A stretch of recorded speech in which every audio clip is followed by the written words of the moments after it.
Bungie has just revealed a lot of information about Heresy Act 2, 3, and beyond. A Crucible mode where you play as Brigs and tanks.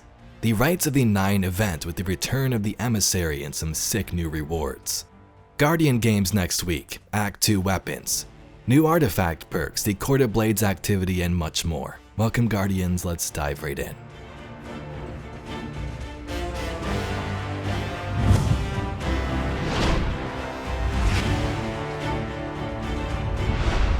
So not gonna lie, this livestream had a lot going on, and the content we're about to receive looks super exciting. Andy also gave the channel a shout out, which was very surprising and awesome to see. But let's talk about Heresy Act 2. So this echo came from the Pale Heart and slammed into the Dreadnought. It revived Oryx in the form of the Echo of Navigation. While searching through the Dreadnought for it, we learned more about secrets on the ship and acquired Taken power. A new dread enemy was introduced, and Eris Morn was killed. In Act 2, we'll start to hear whispers from beyond the Veil. I'm assuming this is going to be Eris from her new throne world. The first new activity we get to discuss here is the Court of Blades. This is an homage to the Court of Oryx, but changed around a lot. You'll start in this area but head to different encounter spaces, kill bosses, kill enemies, and upgrade your loadouts as you go. The roguelike elements we've seen around the game also exist here, and similar augments from Onslaught are also found. This is a less stressful, more fun activity. You can jump in, kill enemies and bosses for 10 minutes, and collect your loot and be on your way. There is no nether health scaling here, so if you were worrying about that, that's not a thing. And some of the upgrades you can get sound pretty crazy. We're used to the normal ones we've been seeing, but some exotic effects can also be found in this mode. One example they gave us was the Sunbracers. So the effects you get from the Sunbracers is an upgrade in the Court of Blades. If you want more of a challenge, there's also an expert version of this activity, which does drop adept weapons. Both difficulties will drop the Act 2 weapons though. And if you're a fan of the lore and story, you may notice that this location here takes us back to Io. Nico tells us that Io is still trapped between worlds, enveloped by the Ascendant Plane.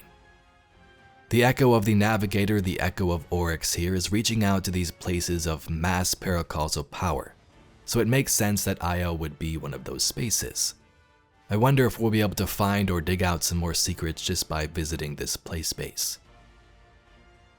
The Court of Blades is all about Oryx testing us, testing our strength and power. Oryx learned that we killed him and he's like, okay, show me what you can do. Meanwhile, you have his sister Xivu who is jealous. She wants her brother to come back and not mess with the Guardian. Thus, the enemies we face in the Court of Blades come from her. Xivu Wrath trying to show off with her Taken forces. The Shaping Slab is going to get new enhancements for Act 2. The Court of Blades gets its whole new set along with permanent upgrades. Act 2 also brings a slew of brand new weapons. A Strand Kinetic Glaive, a Void Lightweight Frame Bow, a 2-shot sidearm, and much more. Here's a little recap from Bungie. Yeah, so as displayed on screen, Sword Logic Discord is a very fun role with good ammo efficiency and really high damage potential. And if you're looking for a fun Crucible roll, tilting at windmills and melee momentum is really fun. So Anamnesis is a Void Lightweight Frame Bow. This one's really cool because the Origin trait grants charge speed. So dealing damage to enemies and getting final blows will slowly just lower that charge time. If you're a bow lover and you have always wanted to take something other than Archer's Tempo in the left column, now's your chance. Yeah, you can pair Repulsor Brace with either Destabilizing Rounds or Demoralize. And if you want to take advantage of that Origin trait reducing charge time, you can throw Successful Warm-Up and Impulse Amplifier on it and have one of the fastest firing bows in the game. The sidearm is one of our first heavy burst sidearms in a bit, and it's got Bolt Shot on it, which, given how quick sidearms reload, is pretty fun. Yeah. And you can also get Sword Logic on it as well. It's always a fun option. Yeah, seriously, I can't wait. When you say heavy burst sidearm, is that a 2-shot? 2-shot. Got it. Yeah. Here, actually, we got the sidearm up on screen. Let's hang out here for a second and just take a look. That art style is just so good. I can't get over it. Yeah, the design is really cool, and the glow actually gets a little bit brighter as you stack up the origin trait, which is fun. Oh, that's cool. Super cool, actually. Afterlight is another weapon that really benefits from that charge rate boost. And it's got a couple of fun options for DPS with that. If you're willing to put in a lot of work, Ambitious Assassin Reservoir Burst with that origin trait will stack up in a couple shots and will do really, really high DPS until you lose Reservoir Burst. Of course, yeah. And if you're looking for something simpler, you can always do Lead from Gold and Vorpal Weapon. Along with that, the Barrow Dyad gets 2 new Catalyst perks and then 2 more coming in Act 3. They spoke about One for All and Target Lock. We also get a new row of artifact perks with a focus on trace rifles and element matching. So in the first column you see we have Overload trace rifles. Next to that we have Beam Medic. Rapid trace rifle final blows heal you and nearby allies. Powerful combatants increase the amount. In column 3 we get Elemental Siphon. Rapid final blows with a kinetic weapon or weapon matching your equipped super creates an elemental pickup that matches your equipped super. Column 4 brings us Harsh Refraction. Trace rifles do more damage to targets afflicted by elemental debuffs matching their element type. And lastly, Limit Break. Casting a super while you are critically wounded or have an elemental buff matching your super element grants a period of increased super damage. They also gave us a small tease for the Act 3 artifacts, which will deal with rockets and a new way for Strand to access Woven Mail. Act 3 will also bring back the Sunless Cell Strike, but this time it won't be Alakul as he is ascended to the light. It's going to be some other enemy in the depths of Oryx's cells. Guardian Games returns next week with a small boss rush mode. They say this is nothing like Pantheon, but a small new mode where you can slay out bosses, and that's sort of the theme of this year's event. As you can see here, here's a picture of the new armor. Armor is available at Eververse and can be earned through Bright Dust. It's gladiator themed and the hunter is holding the new Trace Rifle, which has a PvE focus, can get Overflow, Triple Tap, Eddy Current. Also Detonator Beam and Rolling Storm to name a few. The Hullabaloo grenade launcher with Rolling Storm is also a feature this year, as well as the Taraxipos with Lone Wolf and Tear. There's also a sick Bungie Rewards jersey if you earn the triumphs for the event too.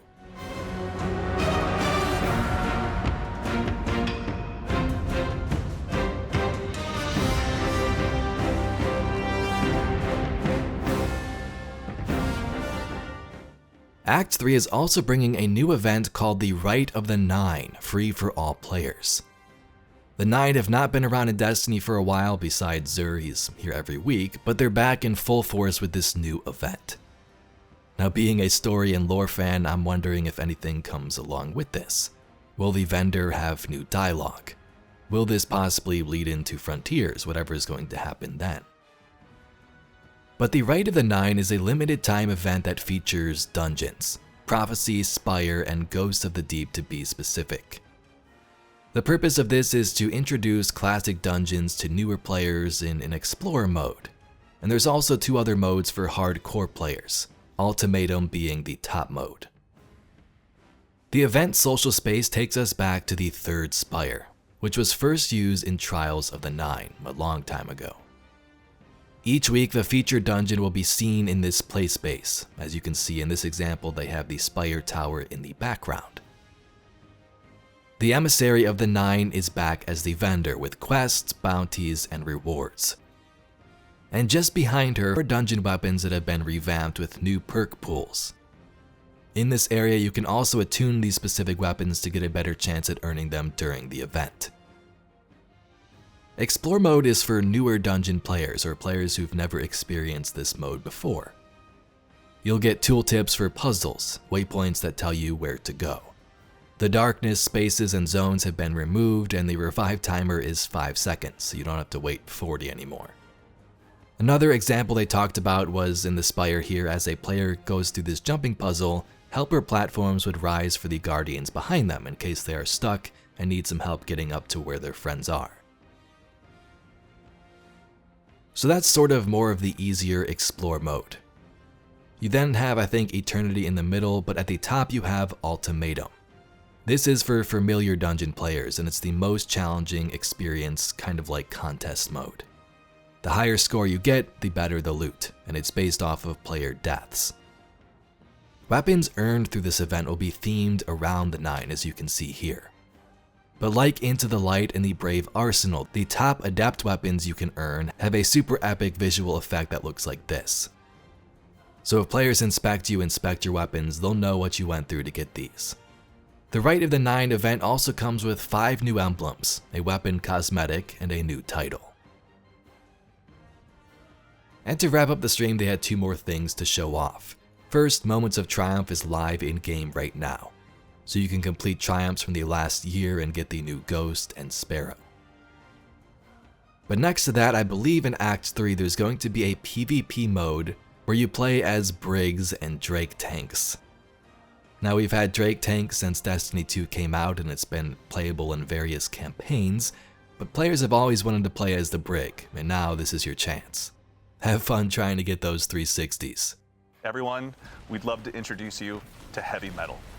Heavy metal is an opportunity for you to go ahead and take out a team of Drake tanks against a team of Brigs, so you can test to see, whether you're good behind the barrel of a gun or behind the barrel of a Brig. But this is one that just the playtests, pardon me, have just been absolutely insane to watch. Yeah, I'd say since day 1 of Beyond Light, players saw the Brig come to the game. And Yeah. they're like, when do I get one of those? Fair and question. this is the answer from the development team. Yeah. But we had to make it a little competitive. Guardians have had their Drake tanks since Destiny 2 launched. Yeah. They're really fun. Let's see, when you get into matchmaking, who can come out on top. Yeah. This is one that we're very much looking forward to unleashing upon the community, but as you can tell, the Drake tanks and Brigs alike provide some pretty unique tactical opportunities that we're looking forward to seeing getting into the Guardians' hands. But yeah, this one has just been an absolute hoot to see in development, honestly. Yeah, and when it comes to this is a PvP thing, we say competitive, but this is a goofy, this is fun. You're sitting down on a Saturday night, you're chilling with your buds, and it's like, let's hop in a tank and try to do some 360 no-scopes while we boost off of a ramp. Yeah, we just finished a raid. Let's have a palate cleanser here and just have a good time. I want to go for movie of the week. Why don't I hop into a Drake and try to get a triple kill? Chance. Yeah. There weren't enough sick flips in that raid. So Yeah. I gotta get out there on my Drake tank. Anyway, Guardians, that's all we got for today's video. A recap of episode Heresy Act 2 stream, even though it showed us a lot more than what's coming in Act 2. If you'd like to see some more Destiny news, lore, and mysteries just like this video, please be sure to subscribe to the channel. I thank you very much for watching, and I'll catch you all in the next video.